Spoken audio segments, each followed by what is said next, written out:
নমস্কার বন্ধুরা, রিঙ্কুর চ্যানেলে আমার সকল প্রিয় দর্শক বন্ধুদের ওয়েলকাম। আজকে আমি আপনাদের সাথে দুর্দান্ত স্বাদের পমফ্রেট মাছের একটি রেসিপি নিয়ে হাজির হয়েছি।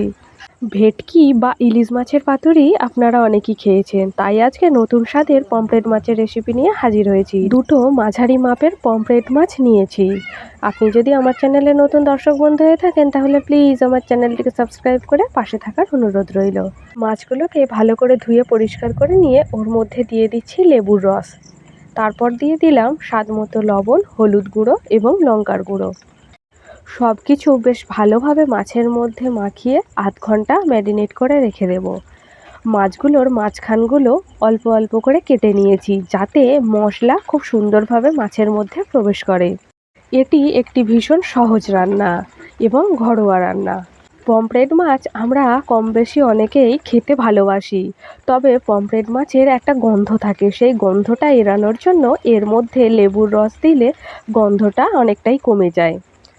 মাছগুলো রেখে দিলাম। অপরদিকে মশলা তৈরি করে নিচ্ছি। মশলার মধ্যে নিয়েছি কালো এবং সাদা সর্ষে, পোস্ত, কাজু, কাঁচা লঙ্কা, এলাচ আর লবণ দিয়ে ভালো করে মশলাটাকে শিলনোড়ায় বেটে নিচ্ছি। সর্ষেটা বাটার সময় যাতে তেঁতো না হয়ে যায় সেই কারণে এর মধ্যে লবণ ব্যবহার করলাম। লবণ ব্যবহার করলে সর্ষেটা তেঁতো হওয়ার সম্ভাবনা থাকে না। মশলাটা বাটা হয়ে গেছে। আধ ঘন্টা পর ফিরে এসেছি। এবার মাছের মধ্যে যে বাটনাটা বাটলাম ওটা দিয়ে দিলাম। সাথে দিয়ে দিচ্ছি 1 টেবিল চামচ খাঁটি সর্ষের তেল। বেশ ভালোভাবে মশলাটা মাছের মধ্যে মাখিয়ে নিচ্ছি। মাছগুলোকে মশলার সাথে খুব ভালোভাবে মাখিয়ে নিয়েছি।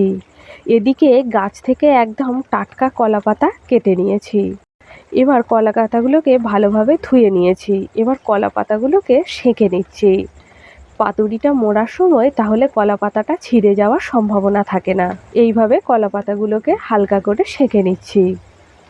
সমস্ত কলাপাতাগুলোকে সেঁকে নিয়েছি।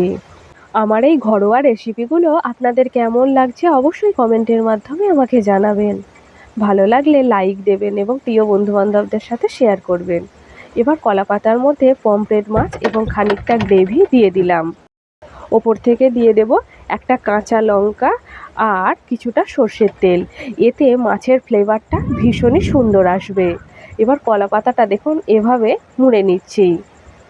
এমনভাবে কলাপাতাটা মুড়তে হবে যাতে মাছের কোনো গ্রেভি বাইরে বেরিয়ে না আসে। ভালো করে কলাপাতাটা মুড়ে নিয়েছি। এবার সুতো দিয়ে বেশ ভালো করে বেঁধে নিচ্ছি।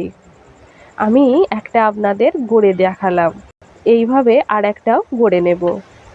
আপনারা বিশেষ কোনো দিনে কিংবা বাড়িতে অতিথি এলে এই পদটি অনায়াসেই বানিয়ে সকলকে চমকে দিতে পারেন। আর একটা পমফ্রেট মাছও ঠিক একই রকমভাবে মাছটা এবং গ্রেভি দিয়ে ওর উপরে সর্ষের তেল এবং একটা কাঁচা লঙ্কা উপরে দিয়ে কলাপাতাটা বেশ ভালো করে মুড়ে নিয়ে সুতোর মাধ্যমে বেঁধে নিচ্ছি। এই কাঁচা লঙ্কাটা ব্যবহার করলে এর ফ্লেভারটা ভীষণই সুন্দর আসবে। মাছ দুটো গড়ে নিয়েছি। এরপর ভেজে নেবার পালা। গ্যাসের ফ্লেমটা অন করে নিয়েছি। কড়াটা বসিয়ে দিলাম। এবার কড়াটা বেশ ভালোভাবে গরম করে নিয়ে ওর মধ্যে 1/2 টেবিল চামচ সর্ষের তেল দিয়ে দিলাম। তেলটাকে বেশ ভালোভাবে গরম করে নিয়ে কলাপাতায় মোড়া পমফ্রেট মাছগুলো একে একে ছেড়ে দিচ্ছি। মাছটা রেডি হতে 30 মিনিট সময় লাগবে। প্রথম 15 মিনিট গ্যাসের ফ্লেমটা মিডিয়ামে রেখে ঢাকা দিয়ে রেখে দিলাম। 15 মিনিট পর ফিরে এসে অপর পিঠটাকেও ঠিক একই রকমভাবে ভেজে নেব। দেখুন কতটা ফুলে উঠেছে। আপনাদের দেখিয়ে দিচ্ছি গ্যাসের ফ্লেমটা একদম লোতে রেখেছি। 15 মিনিটের জন্য আবারও ঢেকে দিলাম। টোটাল 30 মিনিট মাছটা বানাতে লেগেছে। তৈরি হয়ে গেছে পমফ্রেট মাছের পাতুরি। এবার একটা আলাদা পাত্রে পাতুরিগুলো নামিয়ে নিচ্ছি। এই পাতুরিগুলো দেখতে যতটা সুন্দর, খেতে ঠিক ততটাই ভালো। আর গরম গরম ভাতের সাথে তো খেতে ভীষণই ভালো লাগে।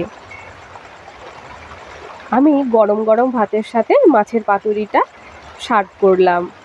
আমার হাতের এই রান্নাটা আমার বাড়ির খুদে সদস্য খেয়েই বলে, পিসিমণি দারুণ টেস্টি হয়েছে।